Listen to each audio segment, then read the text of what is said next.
వి gold trusted gold buyers మీరు తాకట్టు పెట్టిన బంగారాన్ని విడిపించి ఈ రోజు ఉన్న మార్కెట్ ధరకు కొనబడును.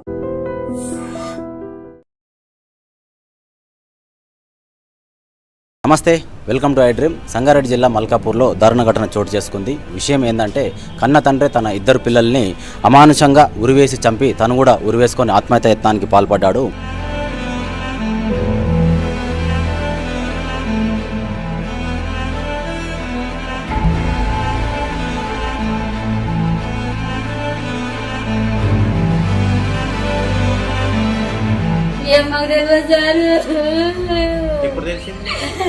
పొద్దుగాల తెలిసింది మేము జన్మం చేస్తాము.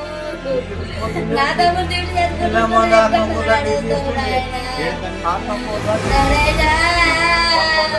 సంగారెడ్డి జిల్లా మల్కాపూర్లో దారుణ ఘటన చోటు చేసుకుంది. విషయం ఏంటంటే కన్న తండ్రి తన ఇద్దరు పిల్లల్ని అమానుషంగా ఉరివేసి చంపి తను కూడా ఉరివేసుకొని ఆత్మహత్య యత్నానికి పాల్పడ్డాడు.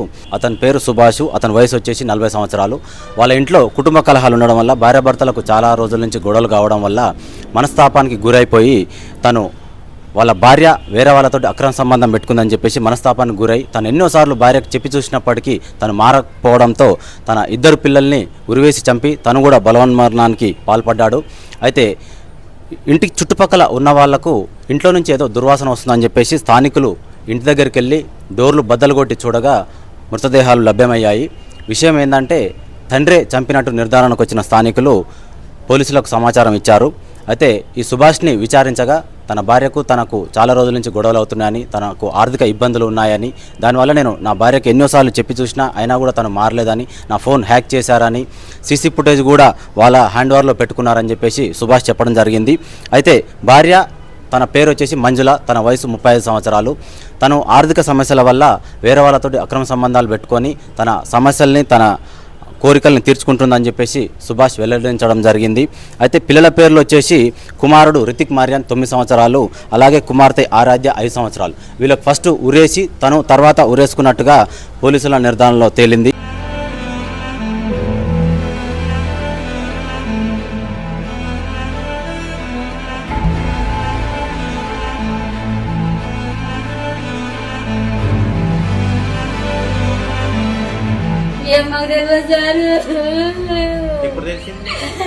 పొద్దుగాల తెలిసింది మేము జన్మం చేస్తాము.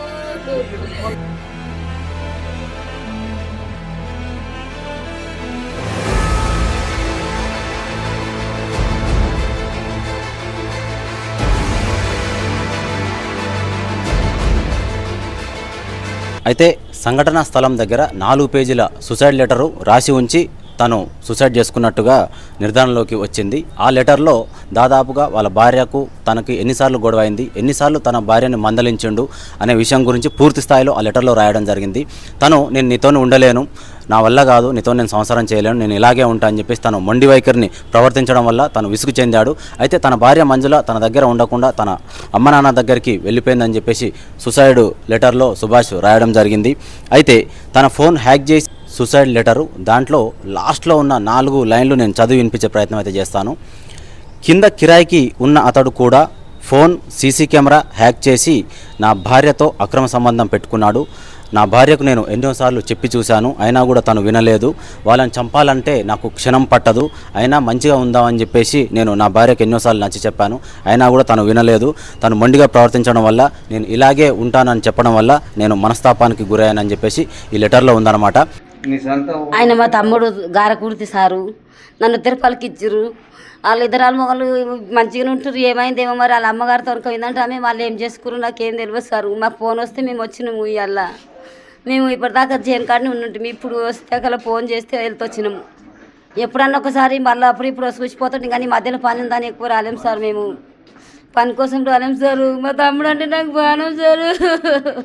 అయితే దీనివల్లనే నేను పూర్తి స్థాయిలో నేను మనస్తాపానికి గురై నా పిల్లల్ని చంపుకొని నేను చావడానికి కూడా సిద్ధపడ్డానని చెప్పేసి రాశారు. అయితే కొండాపూర్ పోలీసులు వాళ్ళని పిల్లల్ని ఏ విధంగా చంపాడు అనేది మార్చిరి తర్వాత పూర్తి వివరాలు వెల్లడిస్తామని చెప్పేసి కొండాపూర్ పోలీసులు అయితే చెప్పడం జరిగింది. ఈరోజు ఉదయం అందాజా మార్నింగ్ ఒక 9 o'clock టైంలో మాకు ఒక డయల్ 100 కాల్ వచ్చింది. సాయినగర్ కాలనీలో ఒక రూమ్లో దుర్వాసన వస్తుంది, మనుషులు చనిపోయినట్టున్నారని చెప్పేసి అని ఆ ఫోన్ కాల్ వస్తే మేము ఇక్కడికి సాయినగర్ కాలనీకి రావడం జరిగింది. వచ్చి చూస్తే ఇక్కడ ఒక ఇంట్లో 3 వ్యక్తులు చనిపోయి ఉన్నారు. ఒక వ్యక్తి సూసైడ్ చేసుకున్నాడు. 2 చిన్నపిల్లలు ఉన్నారు. ఆ చనిపోయినటువంటి వ్యక్తి పేరు సుభాష్. ఆయన గారకుర్తికి చెందినటువంటి వ్యక్తి. ఆయన ఆత్మకూరు పిహెచ్సిలో ల్యాబ్లో పనిచేసుకుంటాడు. వాళ్ళ భార్య పేరు మంజుల. 2 పిల్లలు రితిక్ మరియన్ 13 ఇయర్స్, తర్వాత ఆరాధ్య 9 ఇయర్స్. ఆ 2 పిల్లల్ని కూడా చంపేసి ఆయన ఉరేసుకొని చనిపోయినట్లు కనిపిస్తుంది. అక్కడ దొరికినటువంటి మనకు ప్రైమరీగా దొరికినటువంటి ఆధారాల ఆధారంగా భార్యకు ఈయనకు ఏదో గొడవలు ఉన్నట్టు తెలుస్తుంది. దాని ప్రకారం ఇప్పుడు కేసు నమోదు చేసి ఇన్వెస్టిగేషన్ జరుగుతుంది. ఇంకా ఏం తెలియదు మనకు ఆ డీటెయిల్స్ అండి. తర్వాత ఇన్వెస్టిగేషన్లో ఏమైనా ఉంటే చెప్తాం. అంటే 2 పిల్లలు కూడా ఊరేసిండు. ఆ 2 పిల్లల్ని చంపేసి ఊరేయలేదు. 2 పిల్లల్ని చంపేసి ఆయన ఊరేసుకొని చనిపోయాడు. ఇది బాడీ అంతా కూడా డీకంపోజ్ అయింది. మనం ప్రైమరీకి ఇప్పుడు అవన్నీ చెప్పడానికి రాదు. పోస్ట్ మార్టం నివేదికలో మనకు అవన్నీ వస్తాయి. ఇది ఇన్సిడెంట్ని బట్టి చూస్తే ఒక 3-4 డేస్ అయినట్టుంది.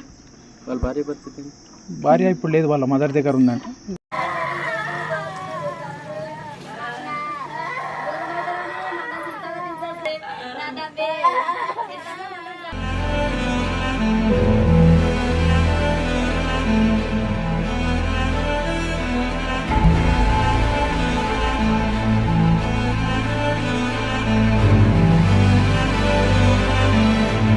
ఏం మాకు తెలియదు సార్. ఎప్పుడు తెలిసింది? పొద్దుగాల తెలిసింది మేము జన్మం చేస్తాము.